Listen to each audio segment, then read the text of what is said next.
আজকে বাংলাদেশের বেশ কয়েকটা নিউজ পোর্টালে, ইউটিউবে, টিকটকে এই মুহূর্তে লেটেস্ট আপডেট একটা নিউজ হচ্ছে যে আমাদের সেনা প্রধান জেনারেল ওয়াকারুজ্জামানের সরাসরি নির্দেশে মুক্তি দেওয়া হয়েছে ব্যারিস্টার সুমনকে।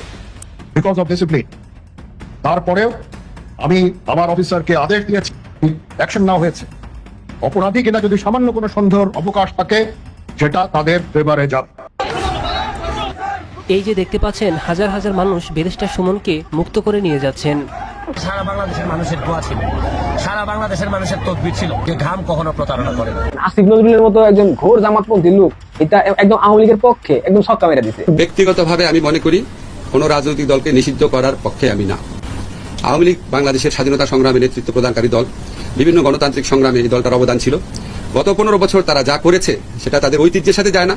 দর্শক, নির্বাচন কবে হবে, নির্বাচন আদৌ হবে কিনা, নির্বাচন পিছিয়ে দেওয়া হবে কিনা, 2030 সালে নির্বাচন হবে কিনা, এরকম নানা আলোচনা যখন চলছে, এবার আমরা দুই শক্তিধর দেশের চাপের কথা জানতে পারলাম। রাশিয়া এবং জাপান দ্রুত নির্বাচনের আহ্বান জানালেন। আসসালামু আলাইকুম এভরিওয়ান, কি অবস্থা সবার? আশা করছি সবাই ভালো এবং সুস্থ আছেন। প্রতিদিনের মতো আমি ফারুকি ইউটিউব চ্যানেলের পক্ষ থেকে সোয়াইব আপনাদের সাথে আছি। আপনারা ইতিমধ্যে ভিডিওর কিছু টাইটেল এবং থাম্বনেল এবং কিছু অংশবিশেষ দেখে জানতে পেরে গিয়েছেন ভিডিওটা কতটুকু গুরুত্বপূর্ণ হতে যাচ্ছে। আপনারা সম্পূর্ণ পুরো ভিডিওটি দেখলে বুঝতে পারবেন ভিডিওটা আরও কতটা তথ্যবহুল এবং গুরুত্বপূর্ণ।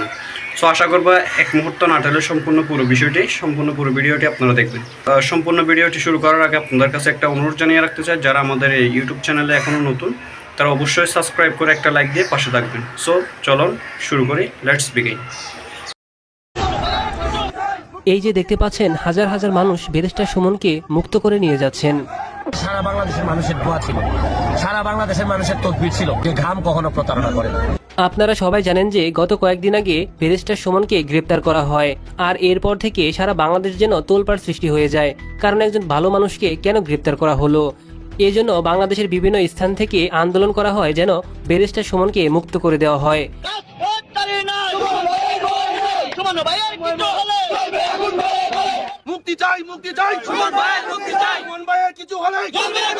বিশেষ করে তার নিজ এলাকা এবং সিলেটবাসী তার জন্য দিনরাত পরিশ্রম করে আন্দোলন করেছেন যেন তাকে ছেড়ে দেওয়া হয়। সুমন ভাইয়ের মুক্তির দাবিতে আমরা দাঁড়াইছি। সুমন ভাই আমাদের এলাকার লাগে অনেক কিছু করছে। সুমন ব্যারিস্টার তাকে কিভাবে জেলে ঢুকাইলো তাও আমরা জানছি না। ব্যক্তিগত জীবনে ব্যারিস্টার সুমন একজন ভালো মনের মানুষ। সবাই তাকে মানবতার ফিরেওয়ালা নামেও চিনেন, কারণ তিনি সিলেটবাসীর জন্য এত কিছু করেছেন যে সিলেটবাসী কখনো ভুলতেই পারবেন না। বাংলাদেশ আওয়ামী লীগের যে সকল এমপিরা ছিলেন বা আওয়ামী লীগের যে সকল নেতারা ছিলেন তাদের মধ্যে ওয়ান এন্ড অনলি ব্লুটুথ বয় ছিলেন ব্যারিস্টার সাইদুল হক সুমন। বিভিন্ন কারণে আলোচিত আবার সমালোচিত, তবে তার সাপোর্টার শ্রেণীর সংখ্যা আসলে কিন্তু বাংলাদেশে বেশি। দলমত নির্বিশেষে ব্যারিস্টার সুমন বাংলাদেশের মানুষের কাছে জনপ্রিয়তা পেয়েছিলেন, তবে পলিটিক্যাল অনেক বক্তব্যে, বিশেষ করে জুলাই আগস্ট অভ্যুত্থানের শেষ দিকে এসে ওনার বেশ কিছু বক্তব্যের কারণে তিনি কিন্তু ফেঁসে গেছেন। আর এরপর একটা মামলাতে তাকে গ্রেপ্তার করা হয়েছে, তিনি জেল খাটছিলেন। কিন্তু আজকে বাংলাদেশের বেশ কয়েকটা নিউজ পোর্টালে, ইউটিউবে, টিকটকে এই মুহূর্তে লেটেস্ট আপডেট একটা নিউজ হচ্ছে যে আমাদের সেনা প্রধান জেনারেল ওয়াকারুজ্জামানের সরাসরি নির্দেশে মুক্তি দেওয়া হয়েছে ব্যারিস্টার সুমনকে। আর হত্যা মামলায় কারাগারে থাকা এই সংসদ সদস্যের মুক্তির একটা ভিডিও আমরা সোশ্যাল মিডিয়াতে দেখছি, যে তিনি একটা প্রাডো টাইপের গাড়িতে ঘুরছেন, গলার মালা, তারপর মানুষ তার পেছনে হাজার হাজার।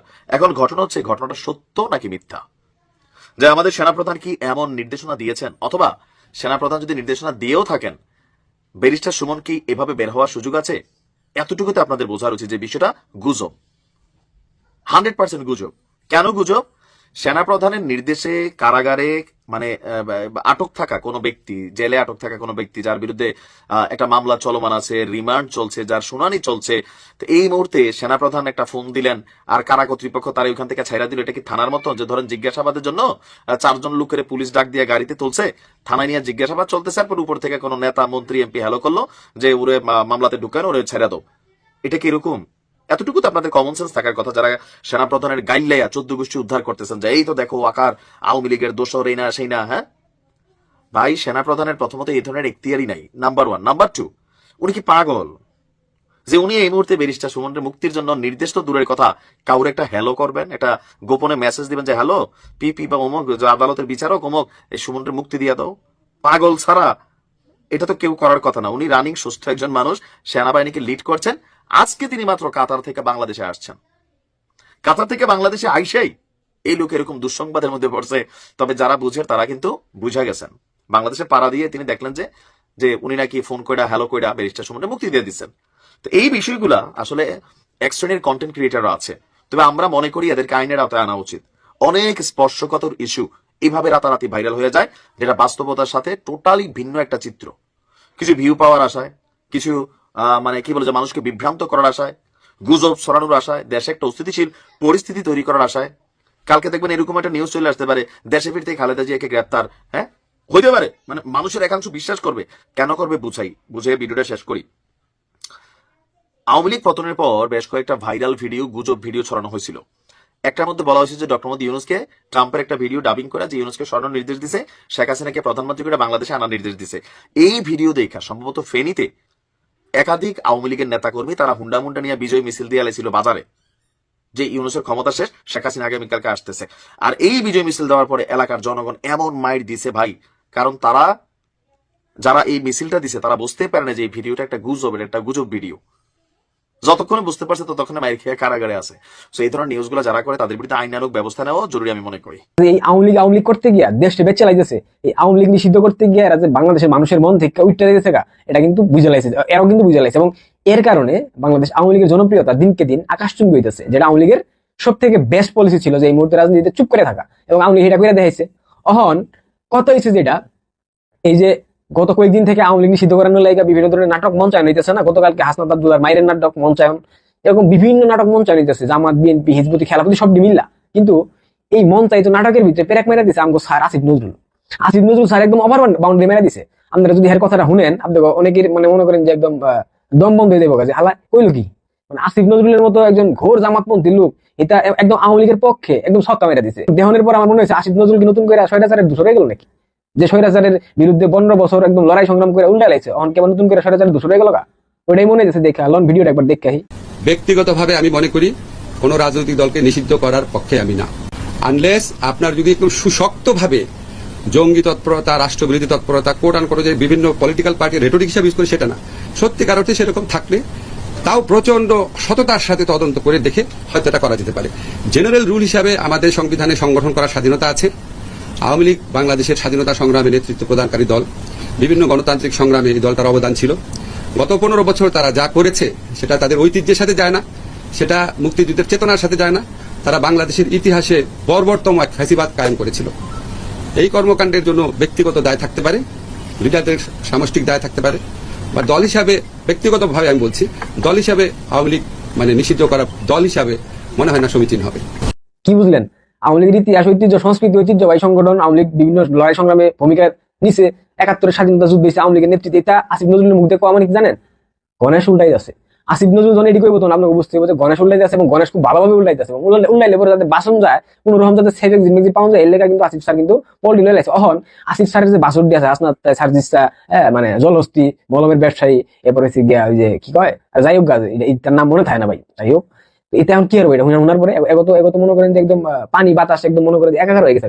হ্যাঁ, তো সব শেষ একটা কথাই কইতে হয় যে বাংলাদেশে আওয়ামী লীগকে যারা অপ্রাসঙ্গিক করতে চেয়েছে তারা কখনো সেটা পারেনি, এবং সেটা সম্ভব হবে না। কারণ বাংলাদেশের আওয়ামী লীগের যে শেকড় সেটা একদম গভীরে প্রথিত, একদম প্রান্তিক অঞ্চল থেকে একদম শীর্ষ অঞ্চল পর্যন্ত, অর্থাৎ গ্রামান্তর থেকে রাজধানী পর্যন্ত বাংলাদেশ আওয়ামী লীগের শেকড় অনেক বেশি গভীরে।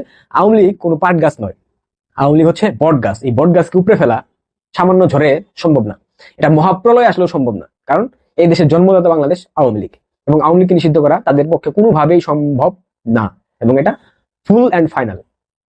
তো বাবারা তোমরা দেখো, চেষ্টা করো, তোমরা স্যার তো আইন উপদেষ্টা, এটাই তো আইন কানুন প্রণয়ন করে, এটা তো না করে দিছো আপনারা, তোমরা পারবা কিনা দেখো, চেষ্টা করে দেখো, যদি পারো ভালো, তারপরে বুঝবো বাংলাদেশের মানুষ কত দায় কত চাইলো, এটা বুঝাই দিব তুমি যাওগা। সব শেষে একটা কথাই কইতে হবে সবার লাইগা, কিতাব ইস করেছো শোনা, ব্যথাও কমে না, বিষও নামে না, হেলাল হাফিজ করেছিল হুন্নালেন। রাশিয়া এবং জাপানের কথা, রাশিয়া এবং জাপানের তরফ থেকে দ্রুত নির্বাচনের তাগিদ দেওয়া হয়েছে। রাশিয়া এবং জাপানের এই তাগিদ একটা অন্যরকম গুরুত্ব বহন করে। জাপান বিশ্বের অন্যতম প্রযুক্তি নির্ভর দেশ, অন্যতম শক্তিশালী দেশ, রাশিয়া অন্যতম শক্তিশালী দেশ, এবং রাশিয়ার সঙ্গে বাংলাদেশের পাকশিতে, ঈশ্বরদী পাকশিতে যে পরমাণু বিদ্যুৎ কেন্দ্র হয়েছে সেই ব্যবসাটাও রয়েছে, সেটাও স্থবির হয়ে আছে, পরমাণু বিদ্যুৎ কেন্দ্র শুরু হচ্ছে না, সেই ব্যাপারেও তারা উদ্বিগ্ন, সেই উদ্বিগ্ন হওয়ার ব্যাপারটাও তারা জানিয়েছে।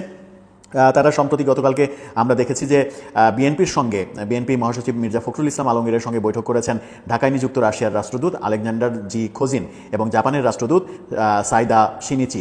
আলোচনায় বাংলাদেশে নির্বাচন কবে হবে, কত তাড়াতাড়ি হবে তা রাশিয়া এবং জাপানের রাষ্ট্রদূত জানতে চেয়েছেন বলেই বিএনপির স্থায়ী কমিটির সদস্য আমির খসরু মাহমুদ চৌধুরী নিশ্চিত করেছেন গণমাধ্যমকে। এবং তিনি এটাও বলেছেন যে রাশিয়া পরমাণু বিদ্যুৎ কেন্দ্র নিয়ে খুবই উদ্বিগ্ন, এটা শুরু হচ্ছে না, দ্রুত শুরু হওয়া উচিত। এখানে রাশিয়ার একটা বড় বিনিয়োগ রয়েছে, এটা রাজনৈতিক কারণে যদি স্থবির হয়ে পড়ে তাহলে সেটা খুব একটা ভালো হবে না। বিএনপির সূত্র থেকে শুধু নয়, গণমাধ্যমের সূত্র থেকে গণমাধ্যম যেটা বলছে সেটা হচ্ছে রাশিয়া এবং জাপান দুই দেশই তাদের রাষ্ট্রদূতের মাধ্যমে এই দেশে দ্রুত নির্বাচন এবং দ্রুত গণতান্ত্রিক সরকারের কাছে ক্ষমতা হস্তান্তরের তাগিদ দিয়েছে।